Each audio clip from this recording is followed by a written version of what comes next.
Hello students, today we will study agriculture class 10 geography and this is the first part of this chapter. Agriculture, almost two-thirds of the population of country, our in India, is dependent on agriculture directly or indirectly. लगभग दो तिहाई लोग इसमें dependent हैं. Agriculture हमारे country का एक primary activity है और ये हज़ारों सालों से चलता आ रहा है. इंडस वैली सिविलाइजेशन में ही इसके प्रूफ मिलते हैं, इसके एविडेंस मिलते हैं कि एग्रीकल्चर हुआ करता था और उससे पहले भी कई सारे प्रूफ मिले हैं. तो एग्रीकल्चर बहुत ही पुराना सेक्टर है, प्राइमरी सेक्टर है, टू थर्ड पॉपुलेशन इसके ऊपर में डिपेंडेंट है. एग्रीकल्चर से हमको केवल फूड ग्रेन्स नहीं मिलता है बल्कि इसके अलावे रॉ मटेरियल्स भी मिलते हैं अलग अलग इंडस्ट्रीज़ के लिए. जैसे कि शुगर इंडस्ट्रीज़ के लिए शुगर केन मिलती है, ऑयल इंडस्ट्री के लिए ऑयल सीड्स मिलती है. इसके अलावा जो सिगरेट वगैरह की बनाने वाली इंडस्ट्री होती है उसके लिए टोबैको मिलती है. तो बहुत सारे दूसरे रॉ मटेरियल्स भी मिलते हैं, स्पाइसेस मिलती है. टाइप्स ऑफ फार्मिंग आज हम लोग पढ़ते हैं. Types of farming, first is primitive subsistence farming. Primitive subsistence farming, primitive subsistence farming small patches of land के ऊपर में किया जाता है with the help of primitive tools like हो, दाव, डिगिंग स्टिक एंड फैमिली और कम्युनिटी लेबर का यूज करते हुए.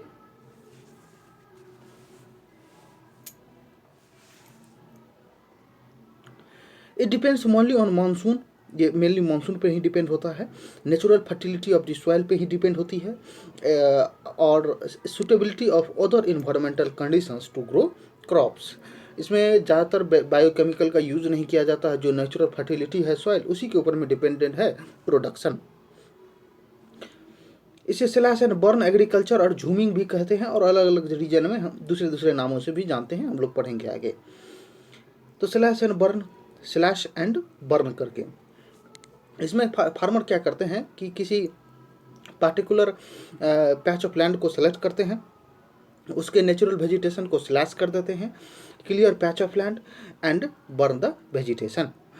और फिर उसके बाद उसमें खेती करते हैं, कल्टीवेशन करते हैं. जब सॉइल की फर्टिलिटी डिक्रीज हो जाती है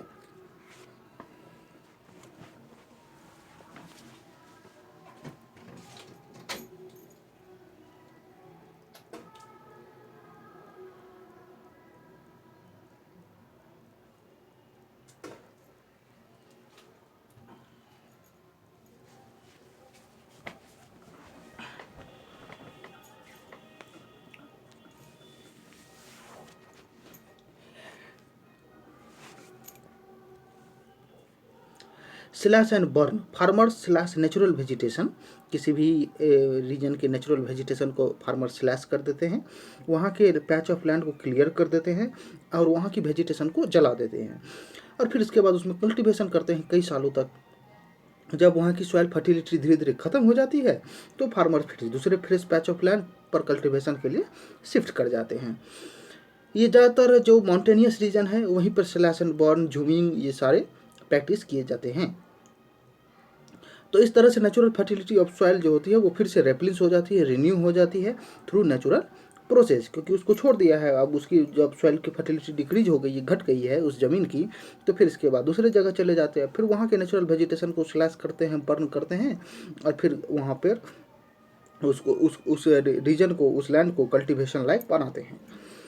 in this type of agriculture land productivity is low, क्योंकि इसमें कोई मॉडर्न टेक्निक का यूज़ नहीं किया जाता है और ना ही कोई पेस्टिसाइड्स और फर्टिलाइजर्स का, केमिकल फर्टिलाइजर्स का यूज़ किया जाता है. तो इसलिए लैंड प्रोडक्टिविटी बहुत ही कम होती है. Farmers do not use fertiliser और मॉडर्न इनपुट्स एंड मेथड्स. तो देख सकते हैं ये है स्लैश एंड बर्न. स्लैश कर रहा है, ऊपर में साफ कर रहा है और नीचे में फिर देख सकते हैं बर्न कर दिया है. अब जब यहाँ के सारे नेचुरल वेजिटेशन खत्म हो गए तो फिर यहाँ पर खेती होगी, कल्टीवेशन होगी. झूमिंग, प्रिमिटिव सब्सिस्टेंस फार्मिंग का ही एक एग्जांपल है झूमिंग. झूमिंग नाम है आपको नॉर्थ ईस्ट स्टेट्स में, जैसे कि असम, मेघालय, मिजोरम और नागालैंड में इस तरह के फार्मिंग को झूमिंग कहते हैं. पामलो, मणिपुर, दीपा, बस्तर का दीपा रीजन और अंडमान इन निकोबार, यहाँ इसे झूमिंग कहा जाता है. झूमिंग या स्लैश एंड बर्न को दूसरे कंट्रीज में अलग अलग नाम से जानते हैं. जैसे मिल्पा मैक्सिको में, सेंट्रल अमेरिका में, कोनुको वेनेजुएला में, रोका ब्राज़ील में,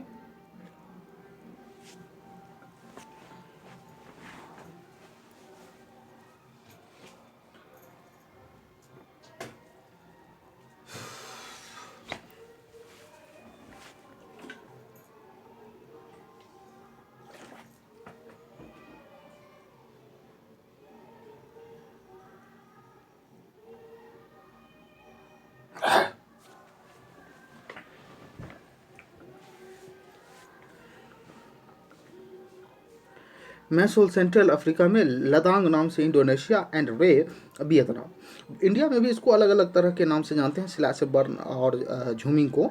बेवार और दहिया मध्य प्रदेश में, पोडू या पेंडा आंध्र प्रदेश में, पामाडाबी, कोमन और ब्रिंगा ये उड़ीसा वाले रीजन में इस नाम से जाना जाता है। कुमारी वेस्टर्न घाट में, वेलेर और वाल्टेर ये साउथ ईस्टर्न राजस्थान में इसको वेलेर के नाम से जाना जाता है, वेलेर और वाल्टेर।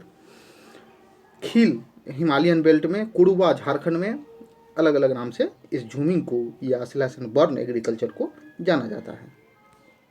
ये देख सकते हैं झूमिंग मेनली माउंटेनियस रीजन में होती है, और यहाँ पर ये भी स्लैश एंड बर्न है। यहाँ पे जो पेड़ पौधे होंगे पहाड़ों पे उसको काट दिया जाता होगा और फिर इसके बाद जलाकर और उसे इस ज़मीन को खेती लायक बनाया जाता होगा। जब इसकी सॉइल की नेचुरल फर्टिलिटी ख़त्म हो जाती है तो फिर इस ज़मीन को छोड़कर चले जाते हैं दूसरे जगह पर।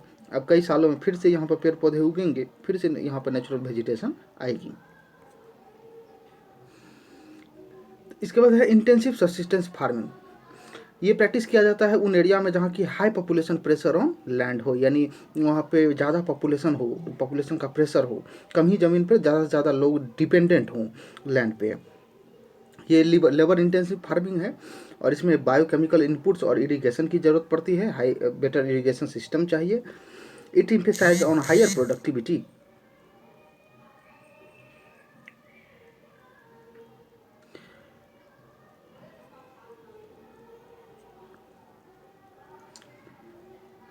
It requires biochemical inputs and irrigation. It emphasizes on higher productivity. तो ऐसे हायर प्रोडक्टिविटी के ऊपर में ये जोर रहता है कि हमको कम ज़मीन पे ही ज़्यादा से ज़्यादा मिले।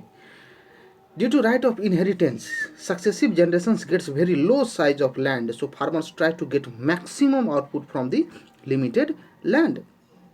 तो राइट ऑफ इनहेरिटेंस के कारण अगर किसी के ग्रैंडफादर के पास में 10 एकड़ ज़मीन थी तो फिर उसके अगर 2 बेटे हैं तो 5 एकड़ हुआ। अब उसमें से किसी एक के अगर 2 बेटे हैं तो 2.5 एकड़ करके ज़मीन हुआ। तो इसी तरह से ज़मीन घटते चली जाती है। यही है राइट ऑफ इनहेरिटेंस, उत्तराधिकार। तो फिर कम ज़मीन बचती है, लिमिटेड लैंड होती है। अब उस पर ज़्यादा से ज़्यादा हमको प्रोडक्ट चाहिए, तो इसके लिए क्या करना होगा, लेबर इंटेंसिव, ज़्यादा से ज़्यादा लेबर देना होगा, बायोकेमिकल इनपुट्स देने होंगे, फर्टिलाइजर्स के देने होंगे, केमिकल सीड्स, इंसेक्टिसाइड्स देने होंगे, पेस्टिसाइड्स देने होंगे, इरिगेशन बेहतर करना पड़ेगा। Commercial farming. कॉमर्शियल फार्मिंग का मेन ऑब्जेक्टिव सब्सिस्टेंस नहीं होता है, बल्कि कॉमर्शियल या अर्निंग होता है। हम ज़्यादा से ज़्यादा कमाएँ किस तरीके कैसे, इसके ऊपर में इसका एम होता है। जैसे कि अभी हम लोगों ने 2 पढ़ा है, एक प्रिमिटिव सब्सिस्टेंस फार्मिंग और इंटेंसिव सब्सिस्टेंस फार्मिंग। दोनों सब्सिस्टेंस के लिए है, लाइवलीहुड के लिए है, जबकि कॉमर्शियल कॉमर्स के लिए है, अर्निंग के लिए है, फायदे के लिए है, बेनिफिट्स के लिए। इसमें मॉडर्न इनपुट्स चाहिए, जैसे कि हाई यील्डिंग वैरायटी के सीड्स चाहिए, केमिकल फर्टिलाइजर्स चाहिए, इंसेक्टिसाइड्स चाहिए, पेस्टिसाइड्स चाहिए हायर प्रोडक्टिविटी के लिए। The degree of commercialization varies from one region to another. हर एक रीजन में एक ही तरह का कॉमर्शियलाइजेशन नहीं होता है। जैसे कि एग्जांपल के लिए राइस, ये राइस कॉमर्शियल क्रॉप है पंजाब और हरियाणा में, लेकिन उड़ीसा और वेस्ट बंगाल जाएंगे ये सब्सिस्टेंस फार्मिंग है। ये खुद के फैमिली के लिए या फिर कम्युनिटी के लिए, लोगों के लिए राइस का प्रोडक्शन किया जाता है, कल्टीवेशन किया जाता है।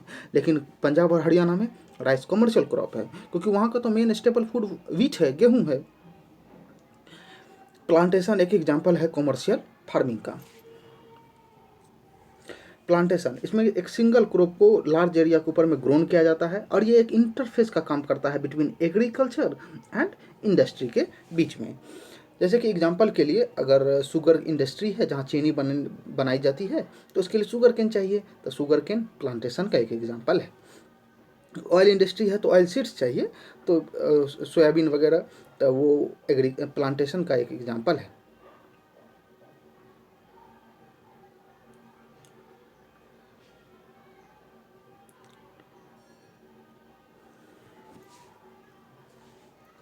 It is an interface of agriculture and industry. ये एग्रीकल्चर और इंडस्ट्री के बीच में एक इंटरफेस के रूप में काम करता है। जैसे कि एग्जांपल के लिए अगर शुगर इंडस्ट्री है तो उसे शुगर केन चाहिए, तो शुगर केन एक एग्जांपल है प्लांटेशन का। अगर सिगरेट बनाने की इंडस्ट्री है तो उसे टोबैको चाहिए, तो टोबैको एक एग्जांपल है प्लांटेशन का। टी इंडस्ट्री है तो उसे टी चाहिए, कॉफ़ी इंडस्ट्री के लिए कॉफ़ी चाहिए, बैम्बो इंडस्ट्री के लिए बैम्बो चाहिए, बनाना इंडस्ट्री के बनाना का फूड प्रोसेसिंग करके कुछ बनाया जाता होगा तो उसके लिए बनाना चाहिए। तो ये सारे एग्जांपल हैं किसके, प्लांटेशन के। तो ये एक इंटरफेस के रूप में काम करता है, ये रॉ मटेरियल प्रोवाइड करता है plantation, because all the produced raw material is sent to respective industry. A well developed network of communication चाहिए, connecting plantation areas, processing industry and market are important की for the development of plantation. तो well developed network चाहिए communication का, transportation का, connecting plantation area and industry के बीच में। क्यों चाहिए, तो जैसे एग्जांपल के लिए मान लेते हैं शुगर केन इंडस्ट्री, शुगर बनाने की इंडस्ट्री है तो उसे शुगर केन चाहिए।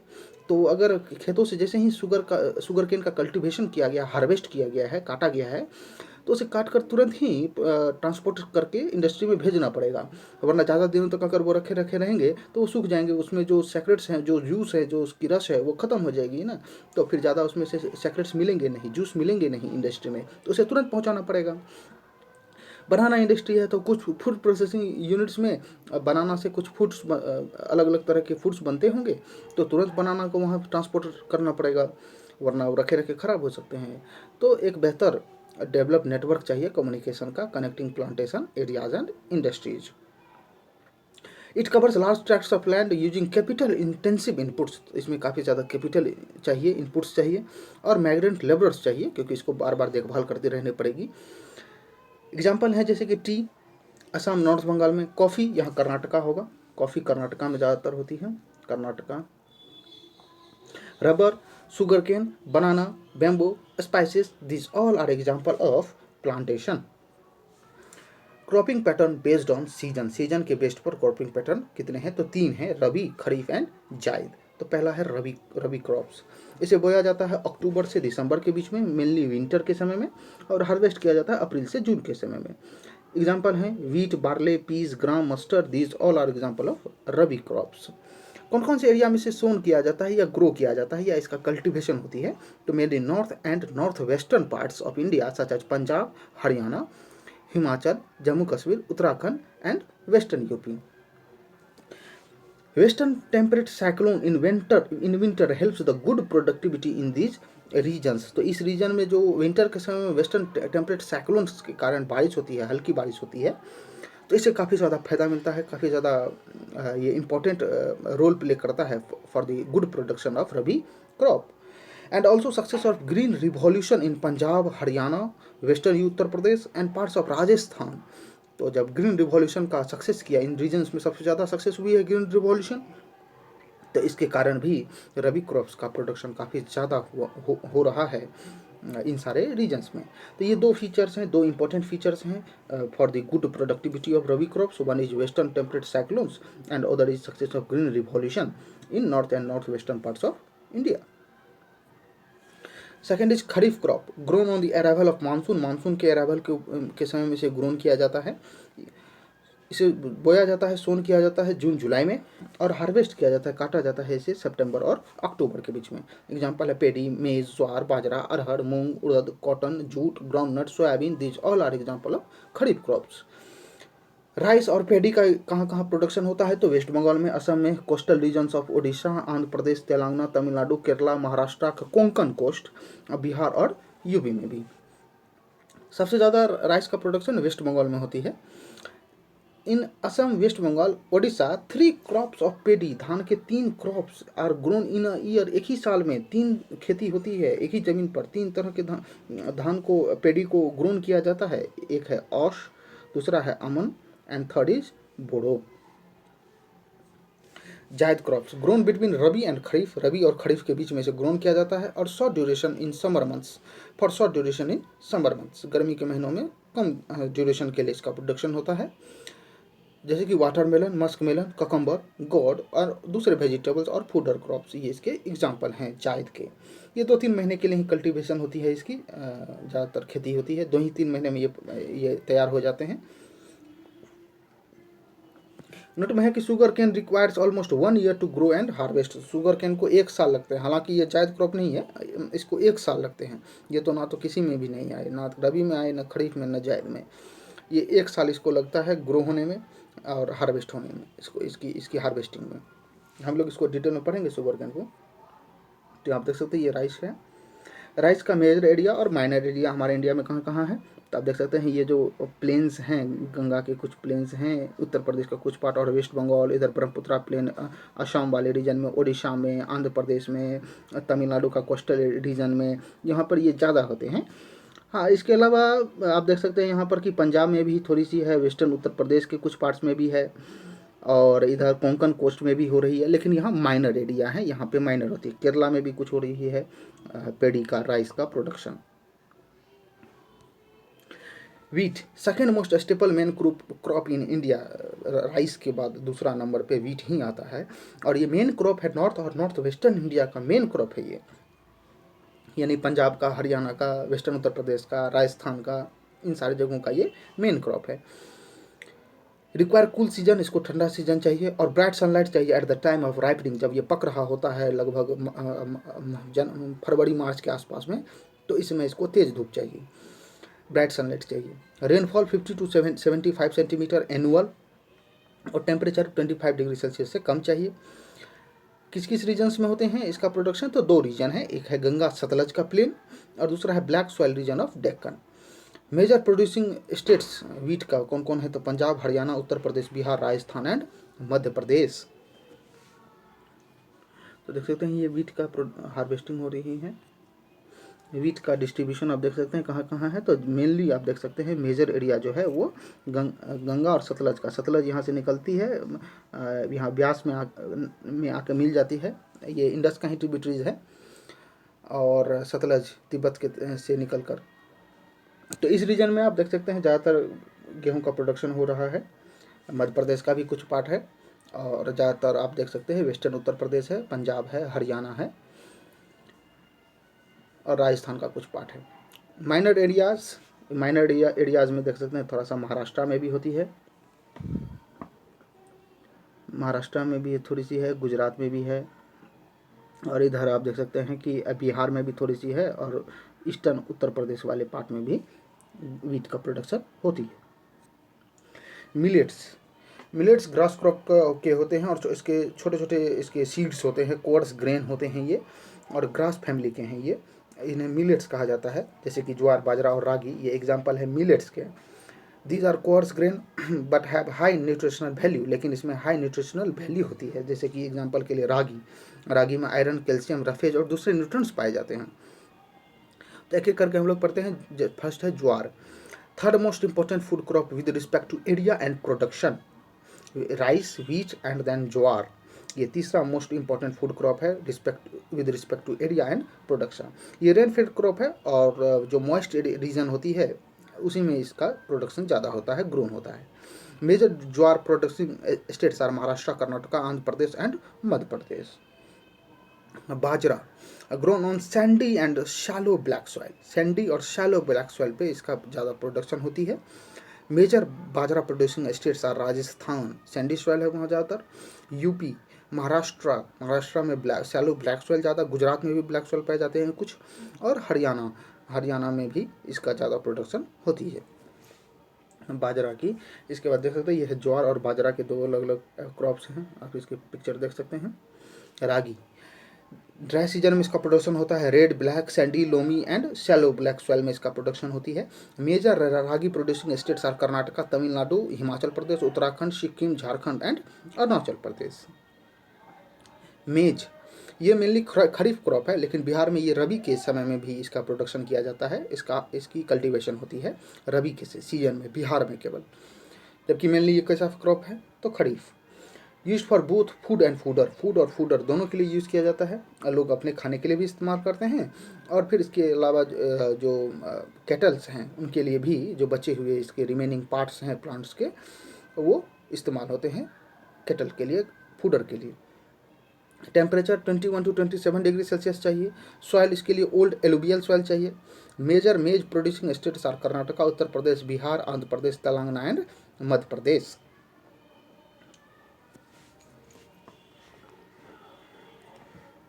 तो यह है रागी और maize. Pulses, India is largest producer and consumer of pulses, सबसे बड़ा प्रोड्यूसर भी है और सबसे बड़ा कंज्यूमर भी है दाल का, पल्सेस का। Major source of protein, protein का बहुत बड़ा सोर्स होता है पल्सेस। शहर का दूध, मिल्क कहा जाता है इसको, टाउन्स का मिल्क पल्सेस को ही कहा जाता है। मेजर पल्सेस आर तूर और अरहर, उड़द, मूंग, मसूर, peas and gram.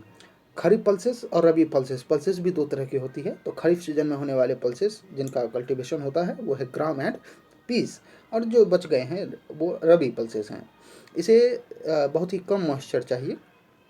Pulses are लेगुमिनियस crop accept अरहर, अरहर को छोड़कर जितने भी पल्सेस है वो लेगुमिनियस क्रॉप्स हैं। लेगुमिनियस मतलब इसमें फलीदार, मतलब जैसे आप मटर खरीदते होंगे, छीमी खरीदते होंगे, तो उसमें देखे होंगे कि एक छीमी के अंदर में कई सारे सीड्स होते हैं, तो वही वो एक एग्जाम्पल है लेगुमिनियस का। मूंग में भी ठीक इसी तरह की चीज़ें होती है।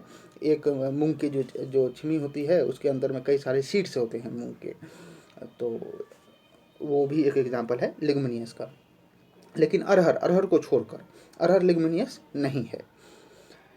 Fixes nitrogen and increase soil fertility, soil pulses nitrogen को फिक्स करने का काम करते हैं और सॉइल की फर्टिलिटी को इंक्रीज करने का काम करते हैं, क्योंकि इसके अंदर में हम लोग पढ़े हैं कि राइबोजियम नाम के बैक्टीरिया पाए जाते हैं जो नाइट्रोजन फिक्सेशन का काम करते हैं।